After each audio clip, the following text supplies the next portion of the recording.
Hello and welcome to episode 50 of the Best Games Period. I'm your host Jack Gardner, and with me this week are Daniel Jones and Jeremy Brown. And we made it, fellas! It's episode 50, the big 5-0! We can sign up for AARP now. Yes! Is it 50? I thought it was, for some reason in my head I thought it was 64.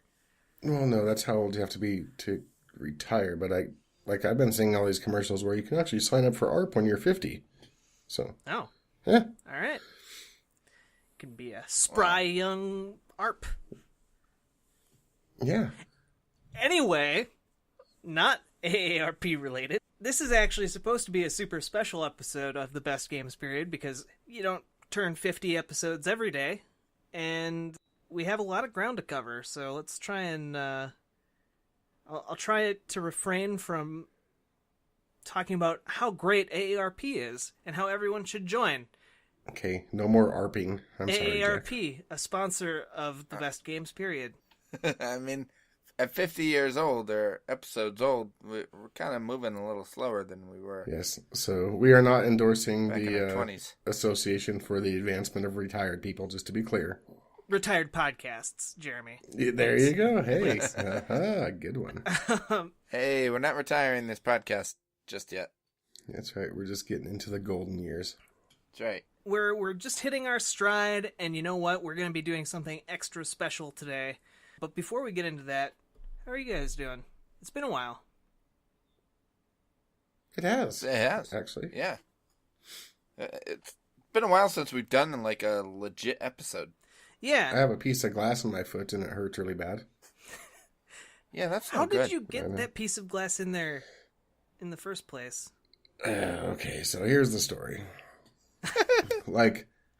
I have had this Pyrex brand, maybe I should sue them, baking dish. Although I've had it for like 15 years, so yeah, it probably got weak. Anyway, I was making dinner, and I took dinner out of the oven, and I sat it on the counter, and I went downstairs to tell Dylan dinner was done. And while I'm down there, I hear this big pop, and I'm like, what the heck? And I thought like a light bulb exploded or something. Yeah. So I come upstairs, and this particular Pyrex dish happened to be purple. Particularly purple Pyrex dish. And there is like AARP. purple glass and food all over the kitchen. Oh, no. What the heck? It like exploded. It literally exploded. I didn't know Pyrex would do that. Well, I think maybe I've used it too much. I don't know. You microwave stuff in it? Nope. No. But again, I've used it for many, many years. And yeah. Anyway, so I got it all cleaned up, I thought. And like, as any glass type thing that explodes. There's usually little tiny shards that you just can't see. And the floor in my kitchen is dark hardwood. And the Pyrex was purple, so it's not like it exactly stood out. Yeah. Anyway, I thought I got it all cleaned up. But a couple days later, I'm like, just walking through the kitchen barefoot and step on this chunk of glass. And I'm like, ow. And I knew right away what it was. So I sit down and get the tweezers and like was digging it out. And I got most of it out. But right as I was about to get the last of it out, it broke off. And I couldn't get the tweezers in there. And I'm like, I don't really want to get a knife out or anything. So we'll just see what happens. And it see wasn't what that happens bad for the first couple days. It's a piece of days. glass in your foot. Yes, but now it hurts. I'll be honest. Yeah. I'm sorry. You're gonna need to get that dug out of there. I know, but I don't want to. You know, is it still kind of open? No. Like, it doesn't even look infected or anything. Like, I thought, like, when the infection it's just becoming a permanent fixture in your foot. Yeah. It's like I was in NAM and got some shrapnel or something. My apologies to NAM vets. But I thought, like, eventually it would get infected and pus up and just kind of, like, it would be a lot easier to get out. But I think it just kind of found itself in its way into, like, a nerve and is just kind of sitting there. Because it's like... You can't You even wanted to see wait it when until you it look got at my infected? foot. Huh? You wanted to wait until it got infected? Yeah. It seems like a haven't really you bad ever idea. like a thorn or whatever in your thumb or something like that? Yeah, Because usually it's pull it easier right to get out. out when it gets infected. I've never waited to have something get infected after it stabbed me. Yeah, me neither. Well, you guys are smarter than me, clearly, but The only reason I would have is just because I didn't want to go to the doctor for it or something, so I just let it get infected. yeah, But I don't want to usually go to the doctor, but you want that out. I'm probably gonna have to. And the worst part is my girlfriend. She was like, "You got to get that taken out," and she like said that for like 3 days, and then finally I was like, "Oh, I got it," because I just didn't want to hear it anymore. And that's when it really started hurting. Was after that. Uh-oh. So now when she's around, I'm all like trying to be a tough guy and whatnot. Yeah, it's not working so well. A little bit. You haven't fessed up yet? Nope. Well, like, I don't know if this works for glass. Like I'm and thinking I'm it's just too saying late. there was another piece that I stepped on. You could, But yeah. yeah. I mean, I don't even know why I lied to begin with, but It's probably too late for this trick, but, like, baking soda is good for slivers. So I don't know if it works on glass. well, baking is how this whole thing got started. So Way Well, to dredge up but, that like, if memory, Daniel. No, I'm just telling you. I had a sliver, like, a couple of weeks ago. I was moving, chucking furniture at work. We were throwing it in a dumpster. And I was throwing out this, like, old desk, and I got a splinter in my hand. And so I came home, and Coley concocted this, like, baking soda water paste. Like, you put a little bit of water and a little bit of baking soda, and it makes a paste, and then you put it on, and you put a Band-Aid on it, and you leave it, like, for a day, and then it's gone. It was amazing. You could see, like, the entire sliver was stuck to the Band-Aid. It was just... I've actually gone. heard of something similar for like bee sting, like if a bee stinger gets stuck in you. So Yeah. Yeah, I've heard that It about just- bee stings. I don't too. know what it does. It forces it out of your body. maybe I'll try Crazy. that. Yeah. Well, it's probably too late now because it's probably your skin's probably healing. No, around that it thing now. literally is. Like you can't even like. It doesn't look like there's anything wrong with my foot at all when you look at the bottom of it. Right. Yeah. So Yeah. Good luck with that. Yeah. Anyway, How about you, Daniel? Have you been stepping on Well, glass? No, but I mean, I got locked out of my house by a 3-year-old. Oh, well, that's It's not 3 yet. The- Her birthday's next Tuesday. the but- revolution is starting way earlier these days. Yeah. she outsmarted you, huh? Shit. So here's what happened. I got a snowblower, which, thanks to global warming, I haven't had to freaking use yet because it's been so warm here. It's like 50 degrees every day here lately. It's insane. And we had a nor'easter in January, but it was all rain, which is very weird. But so I got a snowblower, so I went out to the garage and I was putting It's it together. 34 degrees there right now. Come on. Right now, but during the day it gets up to like 50. Yeah, it's going to be pretty warm the rest of the week. Wow. Yeah. So, so Coley went outside and she was like moving stuff around in the garage and the shed behind the garage. Did you know there's a shed behind my garage, Jeremy? I did. I think I peed behind it once. Oh, okay. Oh yeah, you probably did. We never used that shed, but we decided, we'll start using it because we've got stuff and we've got 2 cars now. We gotta we need space. So she was moving stuff around in the shed and I was putting the snowblower together and she was like, all right, so Quinn, come out with us and hang out with us and you can play with whatever you've got outside. So Quinn doesn't have a lot of stuff to play with outside right now, so she got really bored really quick. So then she decided she wanted to go inside, and so Coley brought her back inside and sat her down, and she watched some TV while we were outside doing our stuff. So Coley, I guess, had to go back inside and drop something off in there. So she went in, and she closed the storm door behind her, but not the door. So, Quinn, in her neuroses, decided to close the door behind Mommy and lock it. Which wouldn't be a huge problem if she didn't lock the deadbolt. I was going to say, why didn't she just use the spare key in the garage? We have... Hey, don't give away our secret. Oh, sorry. Hey, the spare key somewhere outside. So I went and used our spare key. Wait, sorry to interrupt. I'm just very tickled by the idea that someone has been obsessively listening to this podcast to try and plan a home invasion of your house. My plan has finally come through. All right. Finally, I know the location of that spare key. Oh, it's not plan easy to is find. Complete. Even if you know where it is, it's not easy to find. Anyway. That's true. So I was like, oh, no problem. I'll just use the spare and we'll get in. No problem. Go and use the spare. It's not working. I'm like, what in the hell? You've used our door. The deadbolt is really hard to turn. It does not turn easy. So she somehow turned the deadbolt, but then could not figure out how to turn the deadbolt back. Because also, like, it doesn't turn back easy at all. It sticks. You have to really work it. And for whatever reason, when we moved into the house, we did not have a key that matched the deadbolt and the doorknob, which makes no sense to me, but whatever. It's my sister's house. So we never thought it was a big deal. We just never lock the deadbolt when we leave.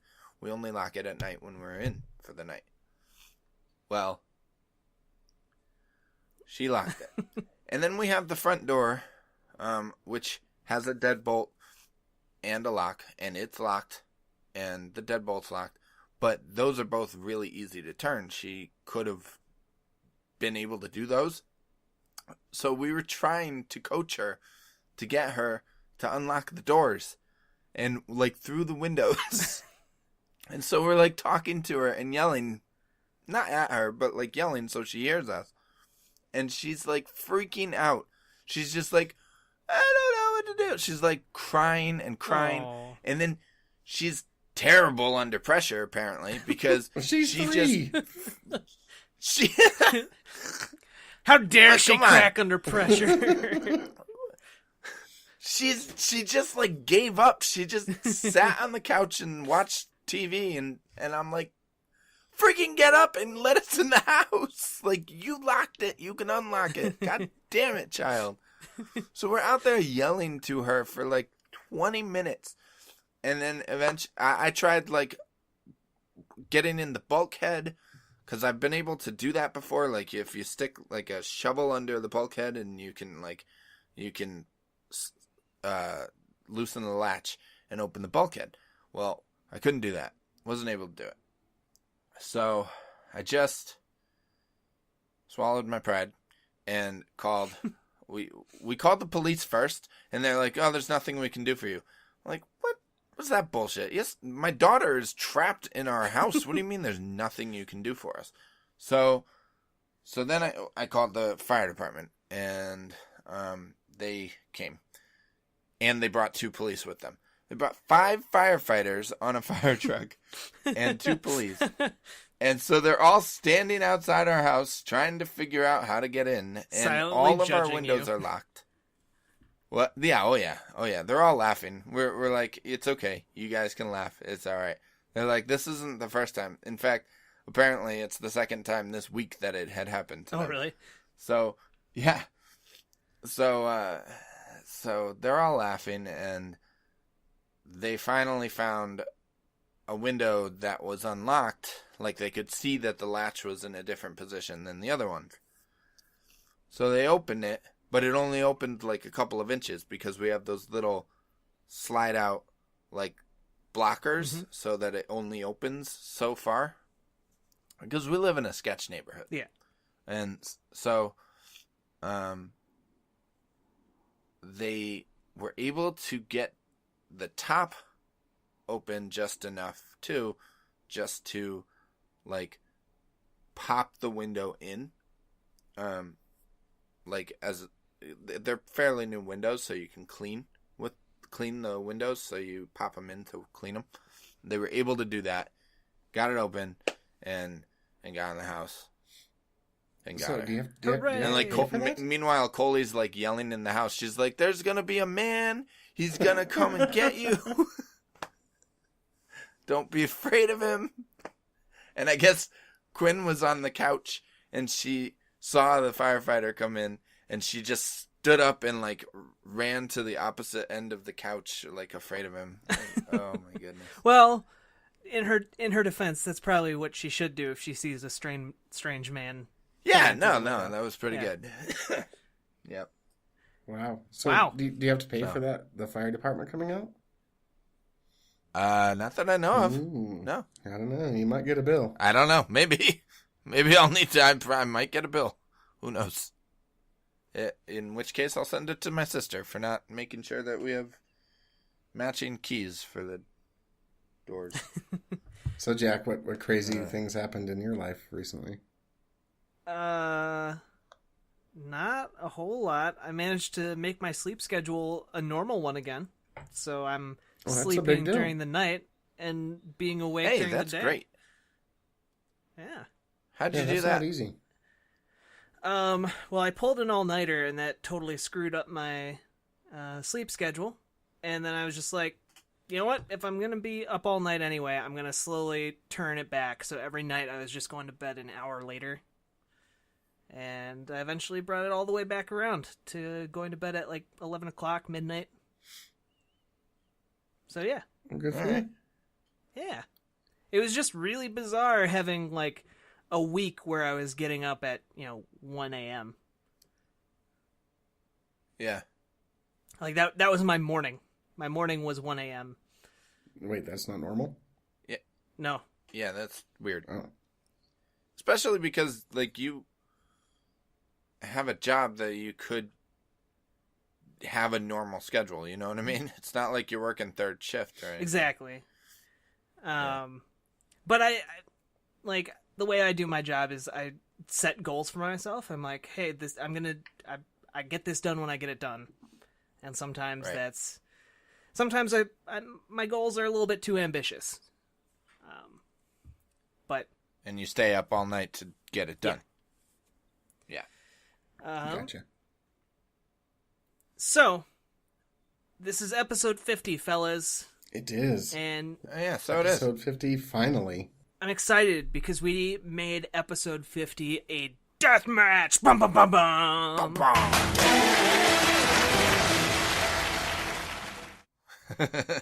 Basically, the concept is, we've covered a lot of games on this show over the past year, give or take a little bit of change. And, maybe our opinions have changed on some of the games we've talked about. And so we've decided that this episode 50, and we might do stuff that's special on like episode 100, 150 going forward.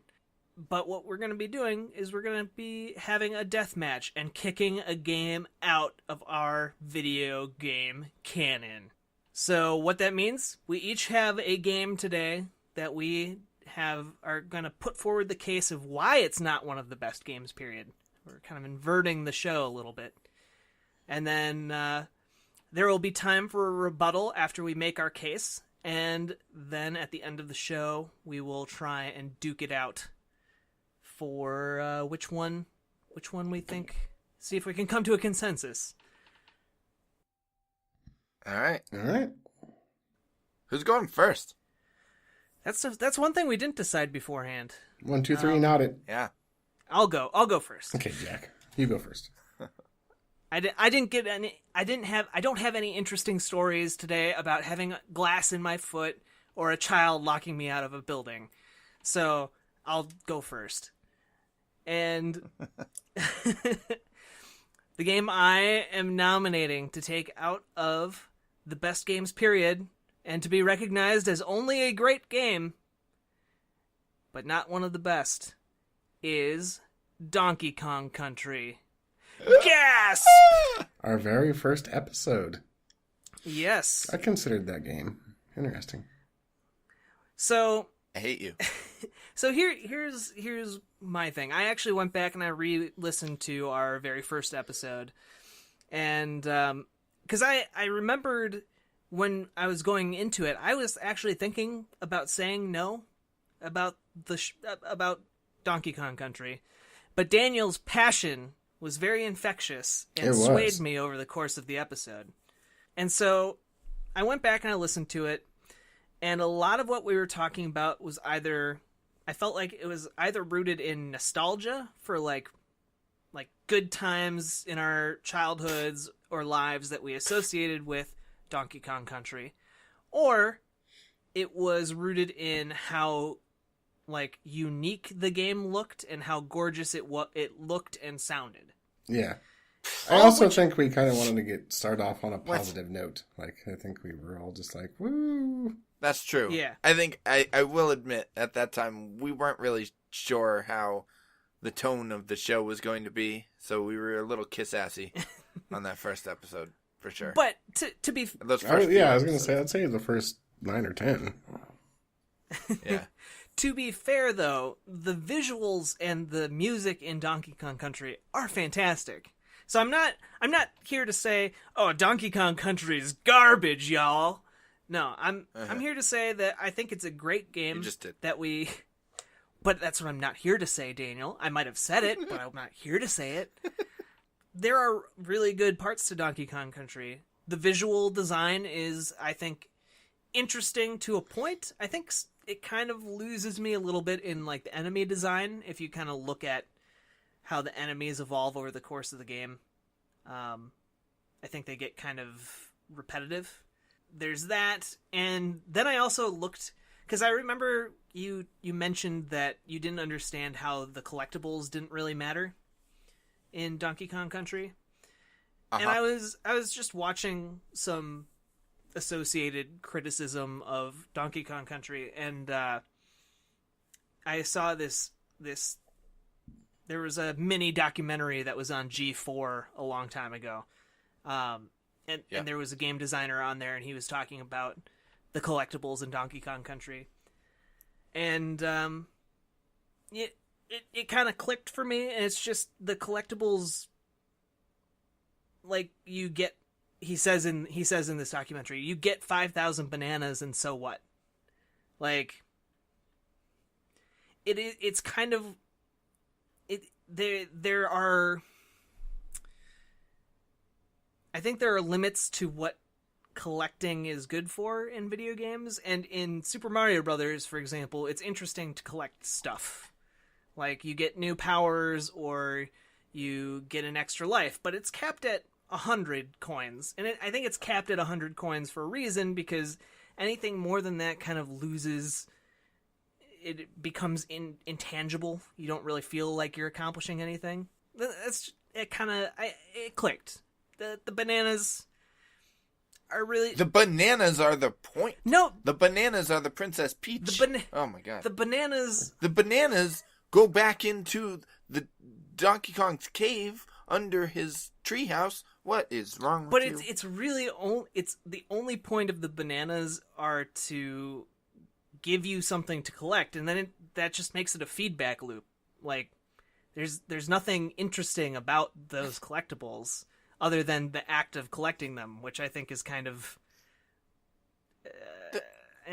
Did you know it's not very compelling to me. A pretty good chance bananas will actually become extinct. In fact, the original bananas have already become extinct, and what we eat now are just a weird modified version of those. But yeah, they're all the same. Thanks, Trump. It'll just take one small... Yeah, aren't there only 3 main varieties left? There's only one main variety left. And is there? if there there's something that 3 infects total. them, then they are done for. Yeah, and there are less and less places that are even growing them. Not that this matters to the show, but... It matters to bananas and banana files. See? People that like monkeys. You were wondering what bananas meant, Jack? That's what bananas mean. But you can't save those 5,000. Those 5,000 bananas aren't going to save the rest. Bananas go bad pretty quick. Daniel. Yeah, and they're all picked, Daniel. They're all picked. All of them. Well, Donkey Kong's not going to let them go to waste. He's got mouths to feed. No, I'm sorry. 5 apes living in the jungle together. One of them elderly, who's getting AARP in the middle of the jungle. I'm sorry. 5 apes aren't going to eat 1,000, not even 1,000. It's like tens of thousands of bananas. Let's be real. But anyway. The bananas aren't the real collectible, though. It's the letters. You're collecting the RARE in every level, and then you're collecting the DK coins in every level. And those are fun to find. So go forget yourself. Okay, so Daniel, what's your official rebuttal? No, wait. Sorry, I didn't finish making my point. And no, he's not done trashing my dreams. the other thing is, either is life. Beyond, get used to it. Beyond the collectibles, the game looks pretty. It sounds pretty, but I don't think the actual platforming is very good. Like, it's very floaty, and it's also hard to tell where edges are, and it's kind of not 100% accurate, like where you want to end up and where you actually end up. Unlike Mario, which is very precise. It's like, I think there are better platformers on the Super Nintendo, and Donkey Kong Country looks nice. It is here's a better way of putting it. Donkey Kong Country is the equivalent of, like, I don't know, what is the most visually appealing? Donkey Kong Country is like Rage. The game Rage. Oh. By Bethesda. Yeah. If none of you remember Rage... Oh, I know Rage. I know Rage well. I have Rage. Rage is a really... it's a competent first-person shooter that looks really nice. And at the time it came out, it was like one of the nicest-looking games ever. But at the end of the day, it's several years on now. Rage still looks pretty nice, but it's not the best first-person shooter. There's so little substance in that game. And that's kind of how I feel about Donkey Kong Country. Like, it looks really nice. It is a serviceable platformer. But I think at the end of the day, there are better platformers on the Super Nintendo that also look nice. Yeah, Donkey Kong Country 2 and 3. Well, then we should have been talking about those games. But we weren't, were we? Maybe we have to do a future versus episode. 2 versus 3. Funky. Yeah, I could do that. Okay, so Jack, are you done making your I'm done now. case now? Because I'm going to done, say right Mr. now, Impatient that was Pants. going to be my backup choice, honestly, if somebody used my choice. So Okay. I'm kind of with you, Jack. Both just hate me so All right. Daniel? Let me just arrange my notes here. Well, I understand the criticisms. I just disagree, and I don't think it's rooted in nostalgia. I think I got very good at platforming in Donkey Kong Country, and it never felt loose. It never felt hard to understand, like, where a jump needed to begin and end, and I was always really good at that game. Not always, but, like, eventually I got really good at that game and, like, understood how the geometry worked and how the platforming worked. And maybe there was just a little bit of a learning curve that you didn't really get to, Jack, and I'm sorry that you weren't good at the game. I'm sorry. Put anyone in one of those minecart levels, and they're going to have a bad time. They're going to have a bad time until You're like crazy. 2 hours I had a in, blast. and then they'll finally get it. I still have a blast with those. I can still cruise through those minecart levels in 2 or 3 tries. That's because you spent hours and hours and hours of your life developing the muscle memory. Well, doesn't mean the game's bad. This is fun. This is already All right. fun. I don't know. I get it. let's move on to the next game. Yes. And let's see how they all stack All up right, so Let's- who's to going each next? other. I nominate Daniel for going I next. kind of do too. So, Fine. I'm ready. so I can be mad Let's at do him for his choice. Whatever it is. No, we I have- don't think you're going to We be. haven't talked about it I think you're going beforehand, to be... So, You're gonna be we with haven't me on this discussed one, what Jack. we were picking beforehand. We intentionally did that, just so y'all know. Jack, you weren't on this episode, and I think you will be with me on this one. all right. Jeremy, I don't know where I was you're probably going, on the but- episode if Jack wasn't. Well, I know, but I don't know how you feel about it now. Uncharted. Oh. God damn it. Really? Was that the game you picked? Yeah. Me? Yeah. No, it's just a bullshit call.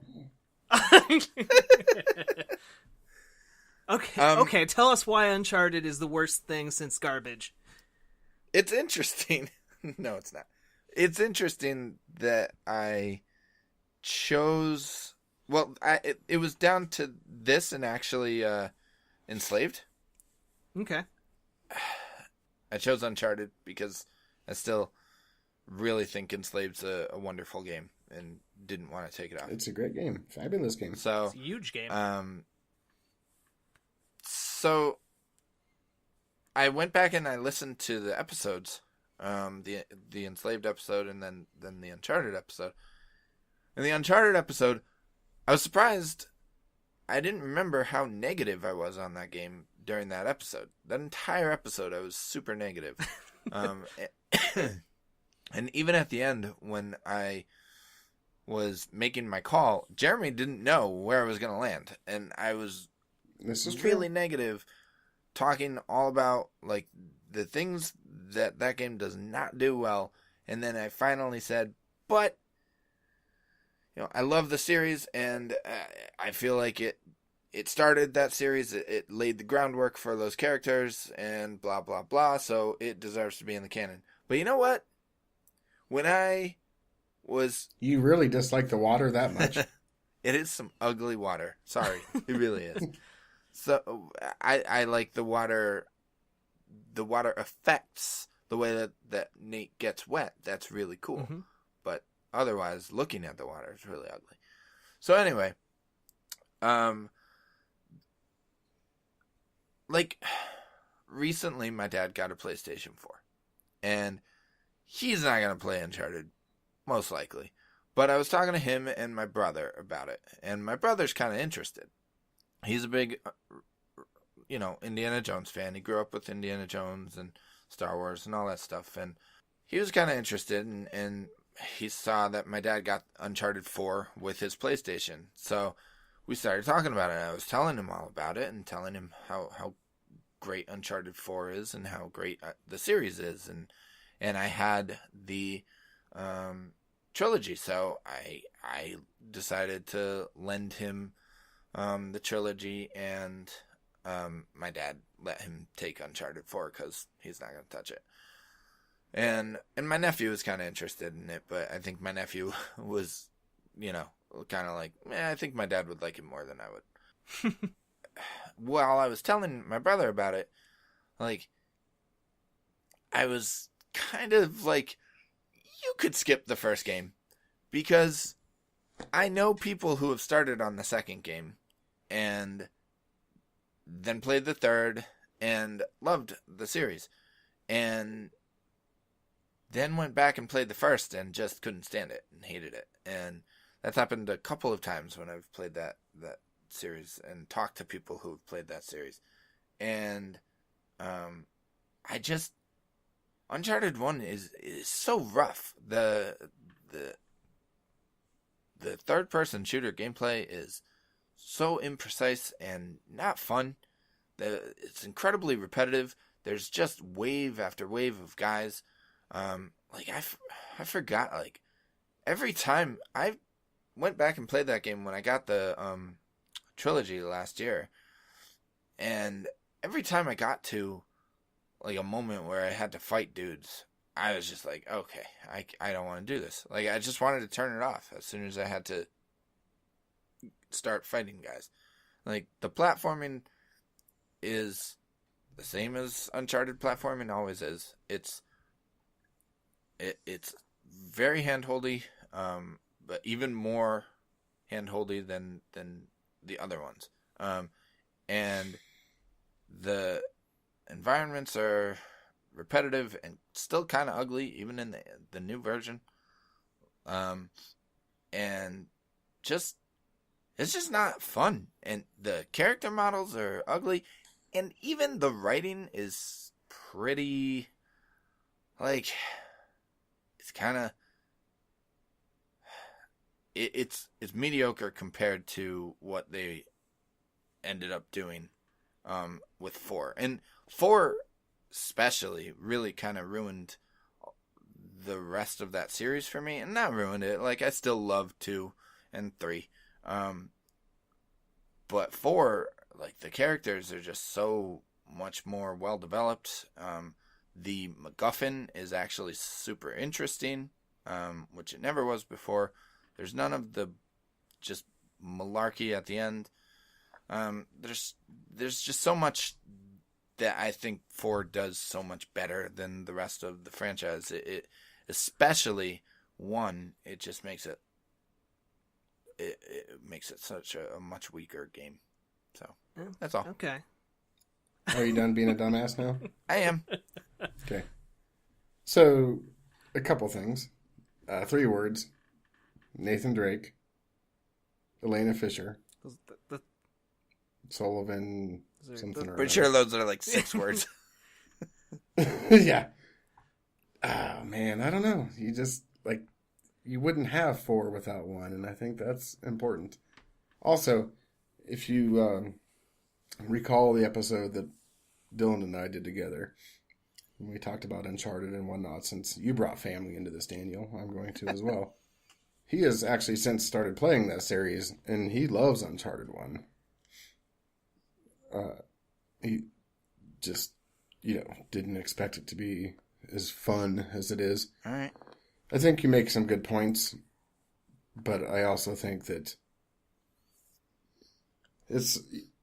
I don't know that you could just jump into 2 and get the entire feel for the entire series without playing 1.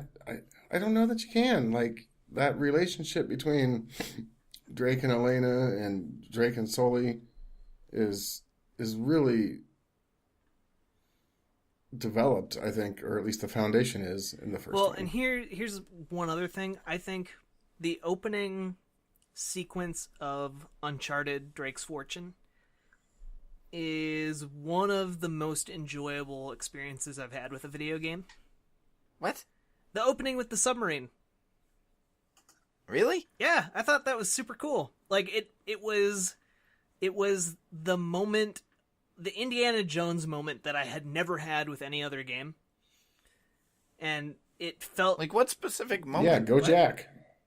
What part of the submarine? The whole part where you get into the submarine and there's like, there's a skeleton in there and they have this conversation and then they come out and there's mercenaries who have followed them there and then there's a big chase sequence and...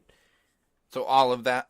Yeah. I mean, yeah, all Sully that gets stuff. killed except not All that killed. stuff. Yeah. It's super fun. And in terms of video games, there's not a whole lot of competition for that space outside of, Tomb Raider, which I don't think had ever really been able to deliver something on that scale or caliber. No. But Can you guys hold on a second? I'm making my Christmas list for next year, and I got to scratch Daniel off the list.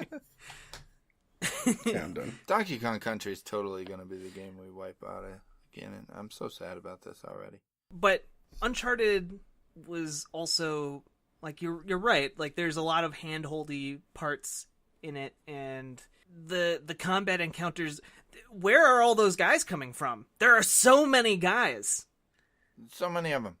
And throwing a But grenade that happens is in still Uncharted 4 worse. as I haven't well. played Uncharted 4 yet, so, but I will also say that I like the Uncharted series, but I also don't think they're the best games ever.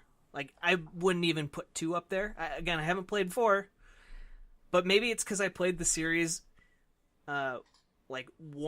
I played the first one right when the PlayStation 3 came out, and then I played 3 Well, yeah. like many years later, and then I played Do you 2. think I was being dumb, Jeremy? What? What, Daniel? He can't. Jeremy can't hear you, Daniel. You're dead to him. I disagree that the third person gunplay is any worse than 2 or 3. I think it's pretty much Serious? I think it's pretty much the same, except that it's maybe better balanced in 2 and 3. No. Jeremy, you can at least back me up on that, right? Well, it's third-person gunplay. I mean, I kind of feel the same way about Gears of War. Like, that's kind of secondary to guys. the entire game to me. Ugh. To be honest, third person gunplay isn't that great in most things. Yeah. No, but Gears of War does it phenomenally. Does it so well. And like, oh my god, you compare the two, the shooting in Gears is so much better. There's a weight to it. Well, that may be true, but that's like all there is. Yeah. Oh no, totally. I'm not saying Gears is a better game. I'm just saying that comparing the combat of the two games, like, oh my god. But even the first Gears, I don't want to go back and really play that. Like, I went back and tried to play that a couple of years ago, and just I don't want to play it didn't either. really want to. But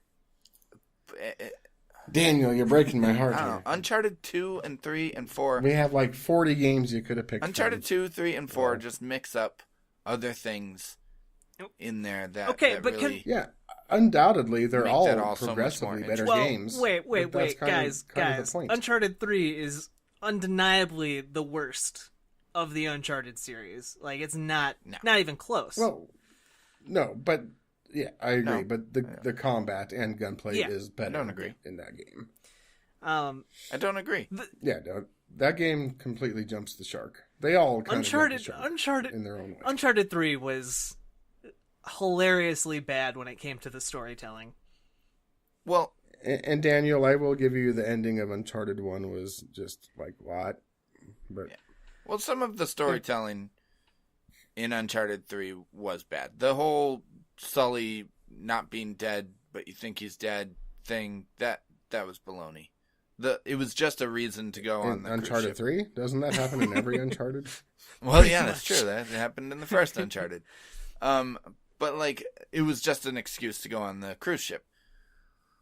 But man, that cruise ship was fantastic. And then, It was fantastic. and then after that was the moment with Elena, where like one of my favorite moments in that whole franchise, a cutscene moment where he just comes, he finds her in the hotel, and he sits down on her lap, and he puts his head in her lap, and she just looks super mad at him, but at the same time, like, can't be that mad at him, and then he just looks at her ring and says, "I'm sorry," and it's like, oh my god, it's such a good character moment, and it was so quiet, and such a, oh, you're crazy, Jack, you're crazy. Uncharted 3 has... Well, no, Yeah, that part yeah. was great, but the part before that with the magic water and all that stuff was kind of crazy. Uncharted 3 has great It moments. it has great moments, but I would call it a best games period right at this second. I'm not suggesting otherwise. it has great but- moments, but great moments do not a great game as a whole make. Anyway, we're not talking about Uncharted 3. We're talking about Uncharted, and I think it does a lot of things that were really great at the time. But again, your criticism is valid, so maybe I'm a little on the fence about whether or not it's the best game period. All right. Good. You kind of moved me. I mean, Good. yeah, but yeah. I'll trade you Donkey Kong Country for Uncharted. Whoa! No backdoor deals. This is Depending not the on what Trump Jeremy's administration. choice is. What's your choice there, Jeremy? Is it really my turn? Yep. Yeah, it's your turn. So if you guys had to guess, what would you think I was going to say? Final Fantasy 12. I'd say maybe Enslaved. Both good guesses. I'm actually going to go with Braid. Oh. Hey. All right. All right. Yeah. Lay it on me, string bean. I just, I don't know. Like, I downloaded it again and played through again, and maybe I just suck at that game. I don't know. And this is not a personal thing against Jonathan Blow, I swear. But I just don't really like it. I don't get it. I don't find it that fun or amusing or entertaining. And listening to the episode, it was like episode 9, I think. Like, one of the reasons I chose it as a yes was because I thought it was, pretty important to the history, the canon of gaming in general. But more and more unique and interesting games are coming out all the time. And I don't necessarily think in 50 years we're going to look back at that game, because that was something you had said, Jack, and call it a true classic. I just don't really believe that. I think that there are a lot more creative games that have been released since then, even since we've had that episode, which was probably a year ago. I think that I don't think games have to be so a year ago. Yeah. So terribly hard to be fun and challenging. While I admire what it did and what it was at the time, I just don't think it's something that we have to all play to be able to, really understand gaming or be gamers as a whole. So that's my choice. All right. You're wrong, but I expect some rebuttals here, so I'm going to give you guys more time than I took. See, no, I'm with you. See, yeah, I know Daniel's going to agree with you. I think it is. I think it's a really smart game. I think that it is pretentious. Like, it does have that incredibly obscure and weird storyline that's going on, when in reality what's happening is pretty simple. But at a base level, it's just an inversion of Save the Princess. But then there's a lot of different weird parts of the story that open up as you kind of go along, and there are these kind of semi-coherent philosophical dream ramblings that are very bizarre. But it's an important game, not just because of when it came out, but the whole it did hit right at the right time for an indie game. So part of it is, you're right, like, it's not like it changed the course of how games were made or how indie games were made or anything like that. It happened to be one of the first ones, so it ended up being really, really big. But I also think there's something way more enduring about Braid than there is about, pick a different indie game that came out at the time that was insanely popular, like Castle Crashers. I was going to say Castle Crashers, yeah. I don't hear people talking about Castle Crashers very much. No, but I had a lot more fun playing that game than I did Braid. Right. Personally. Right. And I guess I think there's a little bit of value. You can have fun playing a lot of games, but I think Braid is something that sticks with people more. Like, I still see people writing about Braid and talking about Braid online. And it's a fair number of years down the road. Oh, sure. And so I think there's something important there. And I think we're getting to a spot where it's less important for a game to necessarily be fun to be a great game. If that makes sense. Like, we all voted yes on Gone Home, for example. And yeah. I don't think any of us, with our initial experience of Gone Home, would have described it as a fun game. Yeah, I'm not suggesting that a game has to be... I mean, we talked about that Dragon Cancer on right. our Game of the Year episode. I'm not suggesting, like the only reason I'm taking it away is because it just wasn't fun to me. Mm-hmm. It was frustrating and just...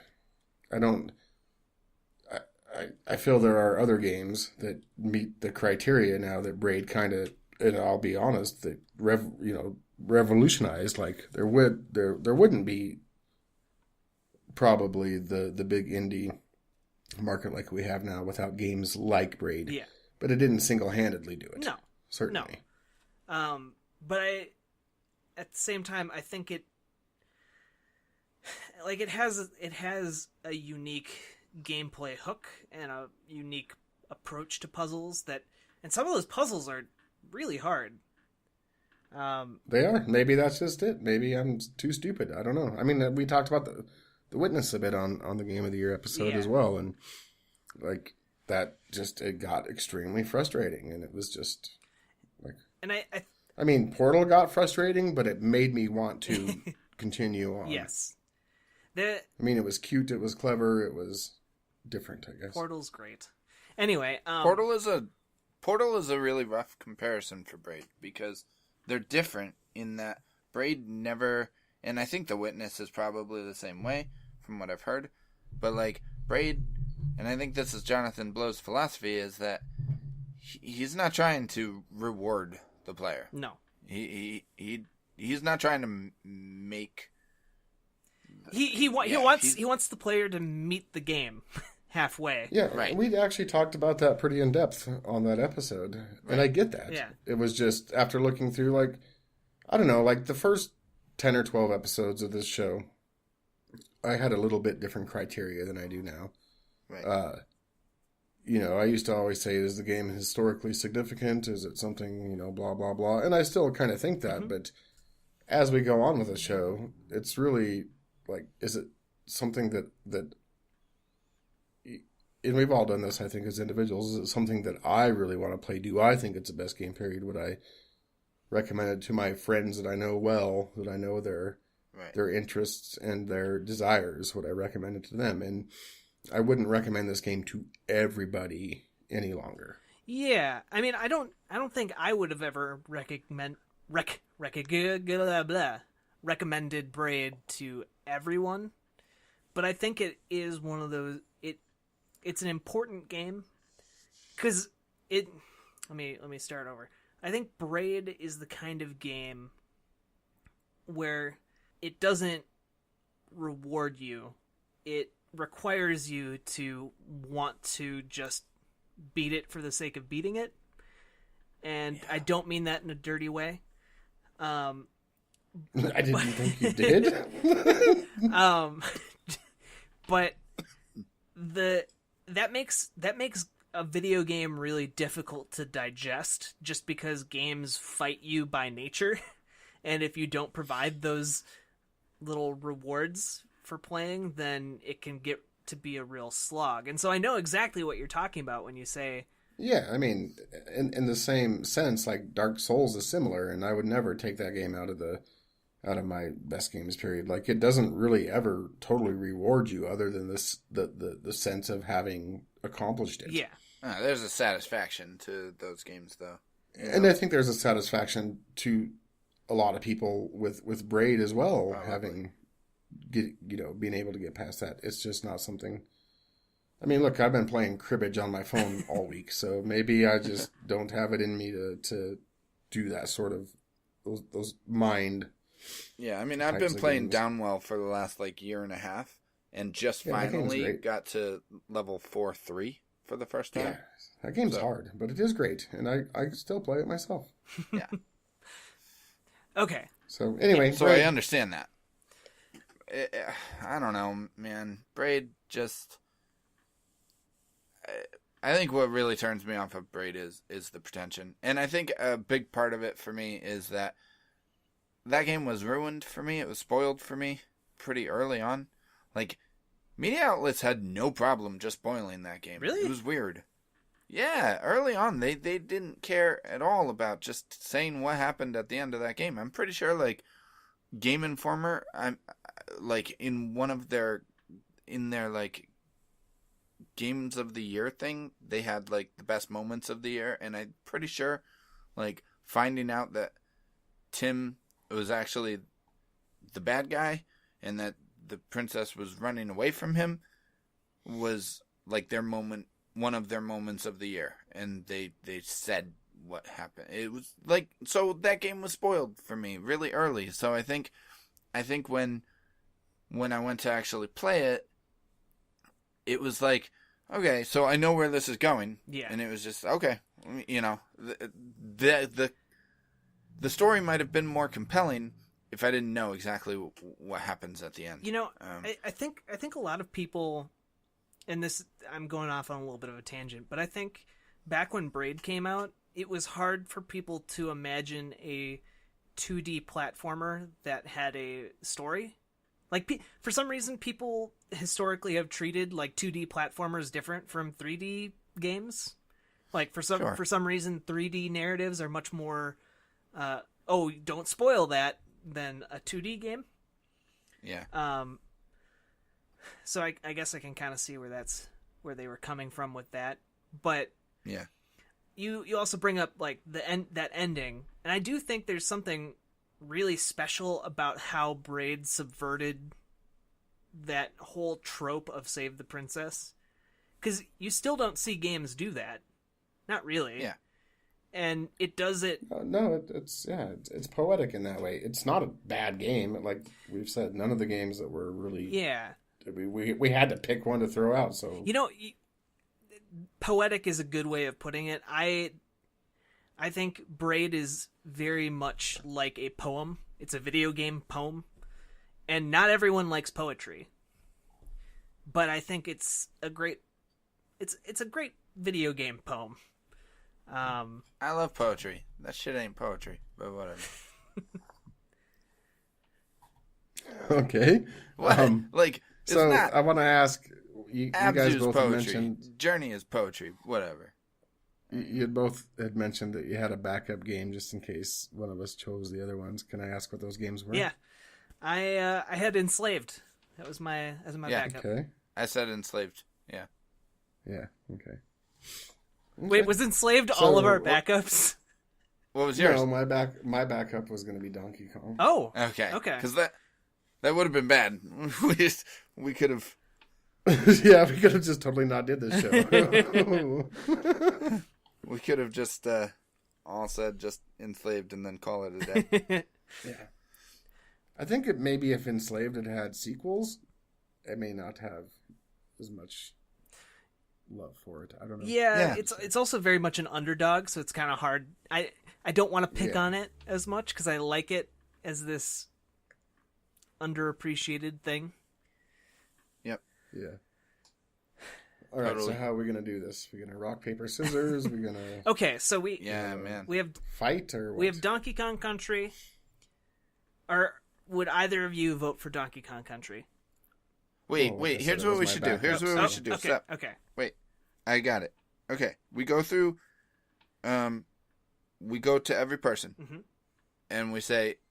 out of... So, like, if you're asking me...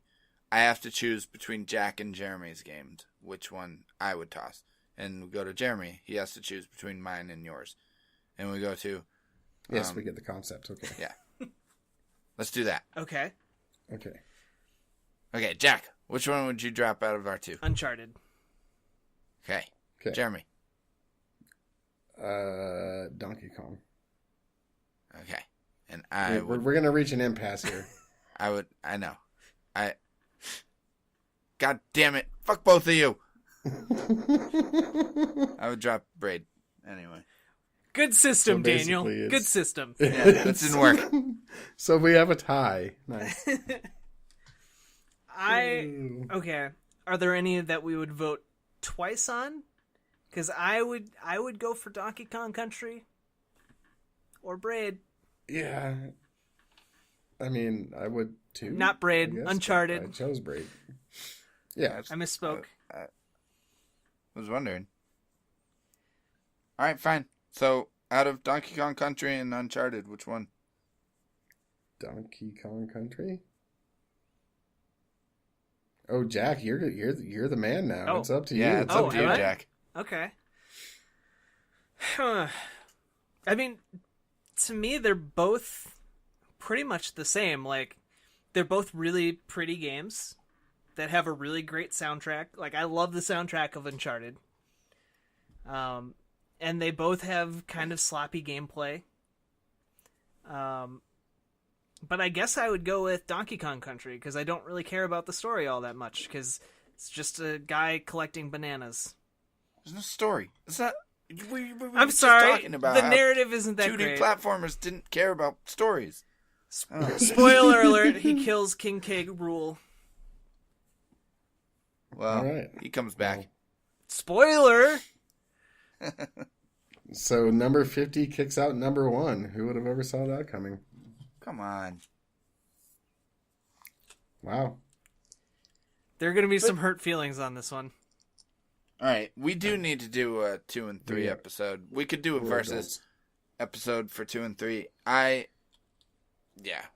This needs to happen. We need to do some more versus episodes. Yeah, we only did because one. Those are fun, and we have some games that we need to really versus.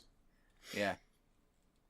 Have we done a Mass Effect episode yet? No. No? I think we've been waiting Yeah. for Andromeda to get a little bit closer. Yeah, we need to get on that. Yeah. But isn't that pretty darn close at this point? March.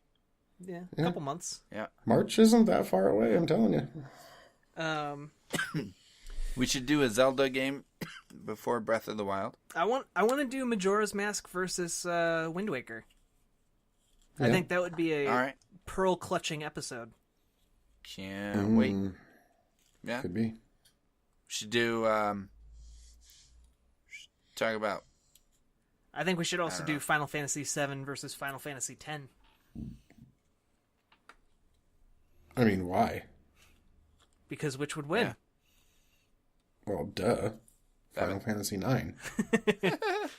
All right. So what do we want to do next week? We could discuss that after the show, I suppose. Yeah. Maybe we do a right. versus episode next week. Maybe. We should do a versus episode next week. Metal Stay Gear tuned. Solid 1 versus 2. Anyway. Let's... I could do that. could do that. Donkey Kong Country is tossed out of the best games period to die alone and cold like Cranky Kong. Of all those Fired rotten out of a bananas. barrel. But fear not, I'm sure Funky Kong will rise again in a great versus episode at some point in the future. Sorry, Donkey Kong Country, you're a great game, but not quite one of the best games, period. Yes, you are, Donkey Kong Country. Don't let them tell you otherwise. Don't listen to Daniel, he abandoned you! Okay. So, thank you for listening to episode 50 of the best games, period. And, Hey, what? stop stealing my Yeah, part. that's Daniel's thunder. The fuck are you doing? Not only has Donkey Kong been kicked out, Daniel, you're apparently no longer Apparently, viable. I lost a job. Anyway, Jack, Daniel. Jeremy, Diddy Kong? thank you both for joining me tonight. Episode 50. What a friggin' wonderful, joyous episode it's been. Of the best games period. And thank you, good listeners, for joining us, because we've somehow managed to do this thing for over a year, for 50 full episodes. It's insane. We don't know how we got this far, but we're just glad that you're all still listening, if you are. Come back next week, and we will be covering another game. Maybe we'll do a versus episode. Maybe we won't. Guess you just have to wait and see. Let us know on Twitter at bestgamesperiod, or on Facebook when we post the episode, or in the comments, or wherever.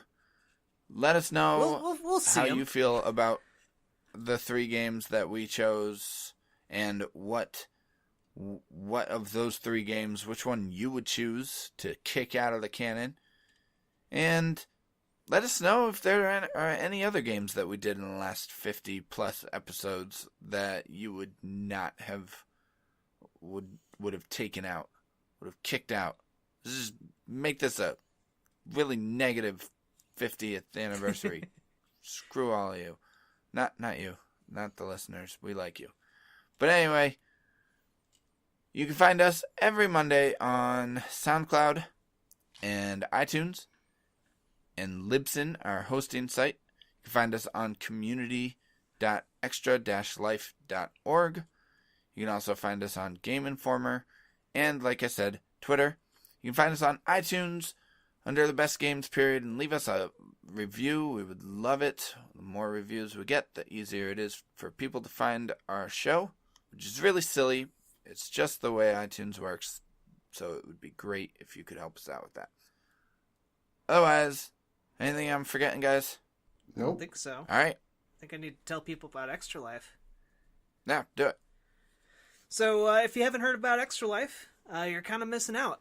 Basically, every year it brings people together from all across the United States and Canada to play video games for 24 hours to raise money to help sick and injured kids in Children's Miracle Network hospitals all across both the United States and Canada, which conveniently is where everyone is coming from. So head over to extra-life.org and you can learn more about it. You can also sign up there. And when you sign up, you can choose which Children's Miracle Network hospital you want. All the money you raise goes directly to that hospital.